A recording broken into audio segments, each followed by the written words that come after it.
It was clearly this rich kid who got into a car accident while drunk driving and got himself killed, but afterward, the firefighter who responded to the accident was held accountable, accused of delaying rescue and being responsible for the rich kid's death. The firefighter was furious. It was clearly his own fault for risking his life. What did it have to do with her? But superiors didn't care. They insisted on suspending the female firefighter's duty, telling her to go home and wait for an investigation. On this day, a sports car running a red light caused a serious car accident. A mother and daughter were severely injured, trapped in a deformed car, and the rich kid who caused the accident didn't care about their lives at all, just kept calling home, asking someone to clean up his mess. Watching the rich kid who didn't take human life seriously at all, she felt deep disgust, but out of professional ethics, she still asked the paramedic to check on him. Unexpectedly, the rich kid was afraid of being found drunk driving and having evidence held against him, so he refused to let anyone approach. Seeing that a fight was about to break out, the firefighter had to hurry up to mediate. Unexpectedly, this rich kid became even more arrogant, vowing to get the paramedic fired.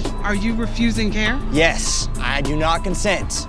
Fine. So when the police detained him, she turned and left. But seeing the situation, the paramedic who had almost been beaten instead became anxious, saying that the rich kid might have internal injuries. As emergency responders, maybe they should try to persuade him to accept the examination. And upon hearing this, she got even angrier. Why do drunks always get away scot-free? The victims' lives are uncertain, while the perpetrator is unharmed. Why is the world so unfair? But she didn't complain too much. She turned her full attention to rescuing the trapped mother and daughter. Due to the severe deformation of the vehicle, the firefighters had to bring saws and dismantle the car piece by piece. Although both the mother and daughter were badly injured, fortunately, their lives were not in danger. She finally breathed a sigh of relief. But unexpectedly, the rich kid suddenly collapsed over there. She didn't expect that this person, who seemed unharmed, actually had internal injuries. She rushed to save him, but it was too late. The rich kid died from a cerebral hemorrhage. Although she didn't like this rich kid, she felt bad that he was dead. However, what made her feel worse was that afterward, superiors actually blamed the rich kid's death on her, claiming that because she didn't conduct a physical examination for the rich kid in the first place, it indirectly led to his death. He refused care.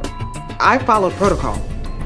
I'm taking you all back to duty. She didn't expect this rich kid had a big background. He was the son of a congressman. Now that his son died in a drunk driving accident, they took it out on her. She could only silently swallow this secret loss, even preparing to be fired. But unexpectedly, 3 days later, the rich kid's autopsy report brought a turn of events. Not only was the alcohol content seriously over the limit, there were also many drug substances. With the evidence in front of them, the congressman's side couldn't blame the firefighters anymore. Finally, they gave up their thoughts of revenge and let the firefighter return to duty. Do you think the firefighter's initial approach was right or wrong?